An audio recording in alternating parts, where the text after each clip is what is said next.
पहले सोनम वांगचुक थे और वो उसमें भूख हड़ताल पे थे।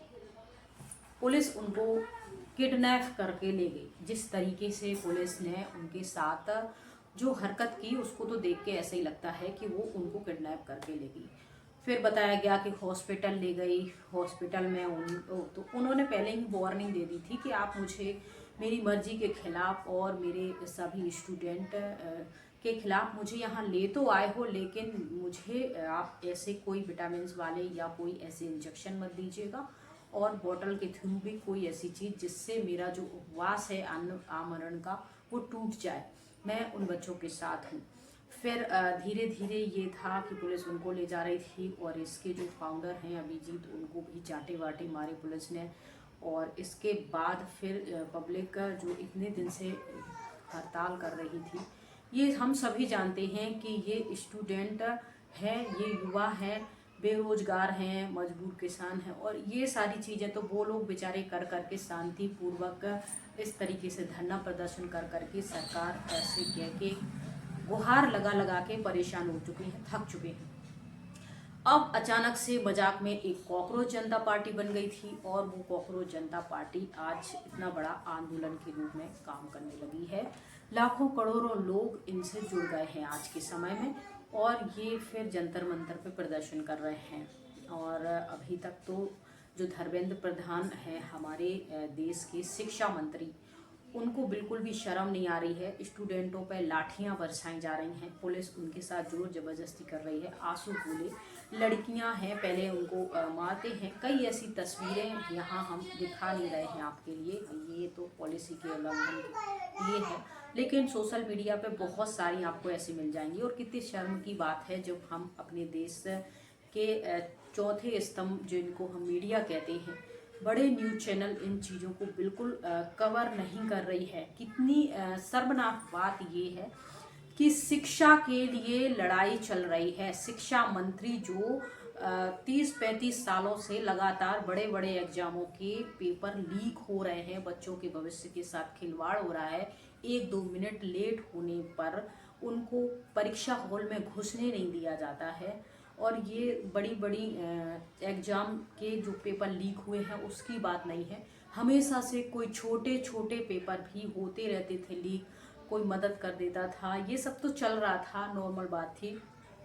लेकिन यहाँ जो बच्चे हैं जो बड़े बड़े एग्ज़ाम की तैयारी करते हैं, जिनके माता पिता जो हैं मजदूरी करते हैं, मिडिल क्लास के हैं और गरीब तबके के हैं, कोई ज़मीन बेच के पढ़ाई कर रहा है, कोई लोन लेके पढ़ाई कर रहा है, कोई गहने बेच के पढ़ाई कर रहा है, वो कितनी मजबूरी से ये लोग 2-2 3-3 साल पढ़ाई करते हैं और फिर वहाँ जाते हैं परीक्षा देने के लिए, और पता चलता है कि पेपर लीक हो चुका है। कितनी ख़राब स्थिति है। कई स्टूडेंट हैं सदमे में आ गए हैं, कई डिप्रेशन में चले गए हैं, कई ने खुद को नुकसान पहुंचा लिया है, और जो बचे थे जिनकी अंतरात्मा जागी दूसरे स्टूडेंटों को, उनका भविष्य तो खतरे में आज है ही, लेकिन आने वाले भविष्य में भी जो बच्चे हैं उनका भी भविष्य खतरे में आ रहा है। आप खुद ही सोचिए, आज जो लोग विरोध करने में बैठे हैं, हंसी मजाक कर रहे हैं, वो भी इसी देश के नागरिक हैं, और देश के आधे से ज़्यादा लोगों की ऐसी तैसी हो रही है, तो हंसने वाले बचोगे तो तुम भी नहीं।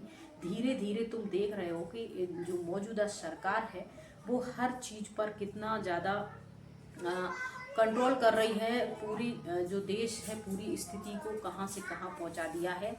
कोई भी तबका, कोई भी समाज, कोई भी कास्ट इससे बची नहीं है, अछूती नहीं है। हर किसी को इन्होंने कुछ ऐसे नियम कायदे ले आए, कुछ ऐसे बिल पास करे जो ज़रूरी हैं। मीडिया जो ज़रूरी देश के मुद्दे हैं उन पे मीडिया बिल्कुल कवर नहीं कर रही है।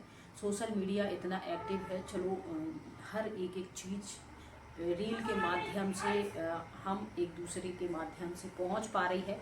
अब तो ये है स्थिति कि ये जो बच्चे हैं, स्टूडेंट हैं, जो सालों से मेहनत कर रहे हैं, जो गरीब हैं, जो मिडिल क्लास के हैं, और कैसी कैसी परिस्थिति भूखे प्यासे लेके रात दिन करते ये अपना कर रहे थे वहाँ शांतिपूर्वक, पुलिस उन पे लाठियाँ बरसा रही है। ऐसी स्थिति ये आ चुकी है। तो हम सभी देश के नागरिक होने के नाते हम सभी को एक होना चाहिए और सरकार से ये गुहार लगानी चाहिए कि आप आंखें खोलिए। अगर आप इंसान हैं, आपके अंदर इंसानियत जिंदा है, आत्मा आपकी जिंदा है, तो आप थोड़ी सी अपनी बड़कपन दिखाइए, बच्चों के साथ बातचीत कीजिए, उनकी मांगों को स्वीकार कीजिए।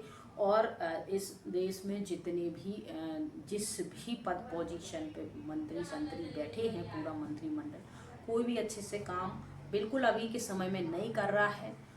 थोड़ी सी देखिए, आपने बहुत सारी चीज़ें कर ली हैं, बहुत घोटाले कर लिए, जितना जो करना था आपकी कई पीढ़ियां, कई अनंत पीढ़ियां बैठ के खाएंगी, इतना आपने कर लिया है। अब थोड़ी देश की हालत, देश की जनता पर भी ध्यान दे लीजिए। इससे आपका कुछ नहीं जा रहा है। जो भी टैक्सेशन का पैसा है पब्लिक का ही है, पब्लिक को ही लगा दीजिए, उनको सपोर्ट कर दीजिए। थोड़ी सी जो भ्रष्टाचारी है उसको झड़ा दीजिए, धूल को, जो गंदे लोग हैं उनको हटा दीजिए।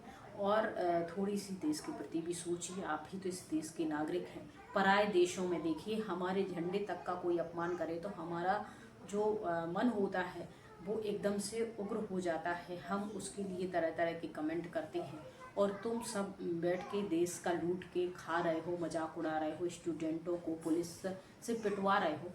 थोड़ी तो अंतरात्मा को जगाओ, थोड़ी तो इंसानियत रखो। ऐसे तानाशाही तो अंग्रेज भी नहीं थे। उस जमाने की भी रील देख लो, जब गांधी जी अनशन करते थे, तब अंग्रेज उनका सम्मानजनक उनके बात को सुनते थे, रखते थे, उनको प्रोटेक्ट करते थे। और आज आज़ाद भारत में हम रह रहे हैं, आज शांतिपूर्वक कोई इस प्रकार से अपनी बात रख रहा है तो तुम उन पे डंडे बरसा रहा ही, कि बहुत गलत बात है। और मैं तो कहती हूँ कि सबको जो गलत है, सबको एक साथ आना चाहिए, जो सही है उसमें भी सबको एक साथ आना चाहिए।